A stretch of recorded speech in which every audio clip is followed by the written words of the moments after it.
Hello বন্ধুরা, welcome back to my channel flavours by Shubhra. আজ তৈরি করব ছানার ডালনা। ছানার ডালনা তৈরি করার জন্য আমি 1 কেজি দুধ নিয়ে নিয়েছি। এখানে নিয়েছি একটু কোয়াশ দেবো আজকে ডালনাটাতে। আলু, কোয়াশ, টমেটো, কাঁচা লঙ্কা, 1 চামচ ময়দা, লেবু কেটে নিয়েছি। আর মশলাতে নিয়ে নিয়েছি জিরে, গরম মশলা, চীনাবাদাম, কাজু বাদাম আর একটু আদা। দুধটা আমি ফুটিয়ে নিয়ে এবার লেবু দিয়ে ছানাটা কেটে নেব। দুধটা ভালো করে ফুটে আসলে তারপরে লেবুটা দেব। ফুটে গেছে, এবার লেবুটা চিপে দিচ্ছি। লেবু চিপে নাড়তে হবে, চামচ দিয়ে নাড়লে পরে ছানাটা কেটে যাবে। 1 কেজি দুধে একটা সম্পূর্ণ লেবু লাগেনি, এই এক টুকরো থেকে গেছে। এই যে 1 কেজি দুধের এই যে এতটা ছানা হয়েছে, এটাকে এবার আমি ভালো করে জল ঝরিয়ে নেব।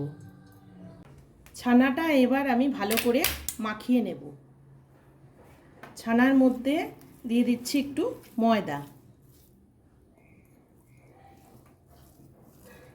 ময়দা দিয়ে অল্প লবণ আর হলুদ গুঁড়ো দিয়ে দিচ্ছি।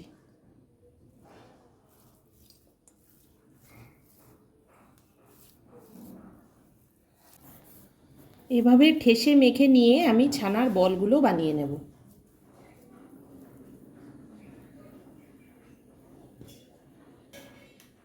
কড়াইতে রিফাইন তেল গরম করে নিয়ে ছানার বলগুলো ভালো করে ভেজে ভেজে তুলব।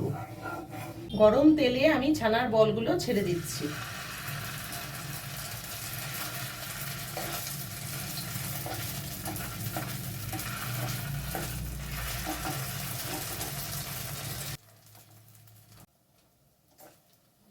ছানার বলগুলো ভাজা হয়ে গেছে, এবার আমি তুলে নেব। এখন ওই তেলেই আর একটু তেল দিয়ে দিচ্ছি জিরে,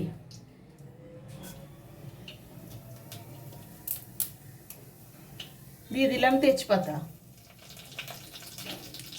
এবারে আলু আর কোয়াশটা ছেড়ে দিচ্ছি।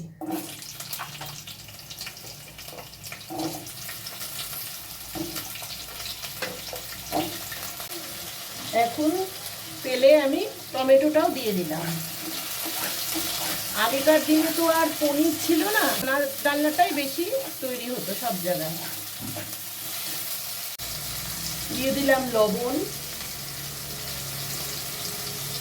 হলুদ গুঁড়ো। এবার দিয়ে দেব বাটা মশলাটা।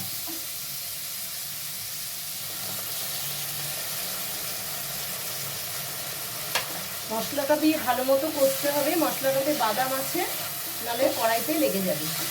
এখন রঙের জন্য একটু কাশ্মীরি মির্চ দিয়ে দিচ্ছি।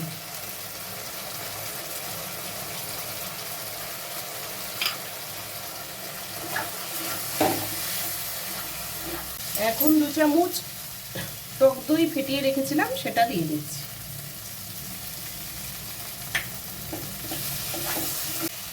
এবার অল্প সামান্য জল দিয়ে আরো কিছুক্ষণ কষে নেব। জল দিয়ে দিচ্ছি।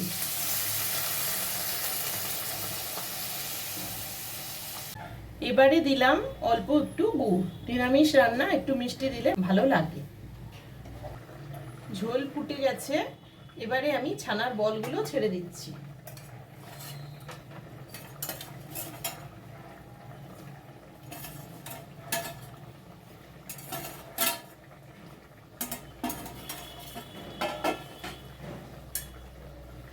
এখন সবশেষে 1 চামচ ঘি দিয়ে দিলাম। এবার নামিয়ে নেব।